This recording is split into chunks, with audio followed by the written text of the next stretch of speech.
Hi, welcome to Imrana kitchen. இன்றைக்கி இம்ரானா கிச்சனில் புளித்தொக்கு எப்படி செய்கிறது சொல்லிட்டு பார்க்கலாம்.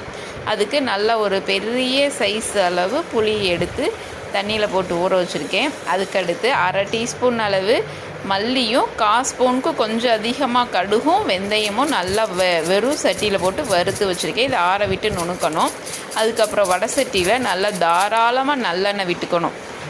நல்ல ஒரு காவாசி வர்ற மாதிரி அந்த வடை சட்டியில் நான் நல்லெண்ணெய் விட்டுட்டு கடுகு உளுந்தம்பருப்பு கடலப்பருப்பு போட்டு பொரிய விட்டுட்டு நடக்கல்லையே தோல் எடுத்து வச்சுருக்கேன்.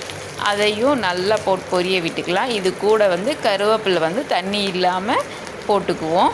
அது கூட ஒரு 5 வரமிளகாயை நல்லா பிச்சு போட்டுருவோம். இதுதான் புளித்தொக்குக்கு காரத்துக்கு தகுந்த மாதிரி வரமிளகா போட்டுக்கணும். நான் இன்றைக்கி ஒரு 5 வரமிளகா போட்டிருக்கேன். அதுக்கப்புறம் நம்ம ஊற வச்சுருக்க புளியை நல்லா மசிச்சு விட்டு ஒரு வடியில் போட்டு அந்த புளி சாறு மட்டும் வடித்து எடுத்துக்குவோம். நல்லா சக்கை இல்லாமல் வடித்து எடுத்துக்கலாம். பாருங்கள், இந்த அளவுக்கு நல்லா புளிஞ்சு எடுத்துக்கணும். இப்போ இது நல்லா கொதிக்கட்டும் புளி தண்ணி. இது கூடவே நம்ம புளித்தொக்குக்கு தேவையான அளவு உப்பு ஆட் பண்ணிவிட்டு 1/4 ஸ்பூன் அளவு மஞ்சள் தூள்,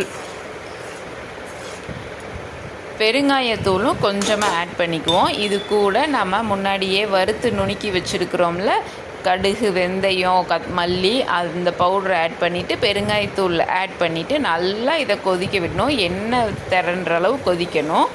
இப்படி பாருங்கள், இந்த அளவுக்கு எண்ணெய் திரண்டுற அளவு கொதிக்கணும். இது நம்ம செஞ்சு வச்சுக்கிட்டோம் அப்படின்னா 1 வாரம் வரை வெளியே வச்சுக்கலாம்.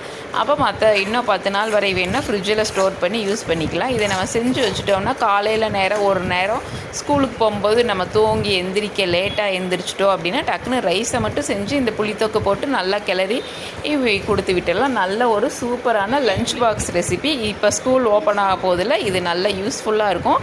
நீங்களும் செஞ்சு பாருங்கள். டேஸ்ட்டாகவும் இருக்கும், எம்மியாகவும் இருக்கும், ஈஸியான ரெசிபியும் கூட. தேங்க்ஸ் ஃபார் வாட்சிங். இந்த வீடியோ பிடிச்சிருந்துச்சுன்னா லைக் பண்ணுங்கள், ஷேர் பண்ணுங்கள், சப்ஸ்கிரைப் பண்ணுங்கள். மறக்காமல் பக்கத்தில் இருக்க பெல் ஐக்கானை கிளிக் பண்ணுங்கள். பாய், டேக் கேர். பை இம்ரானா.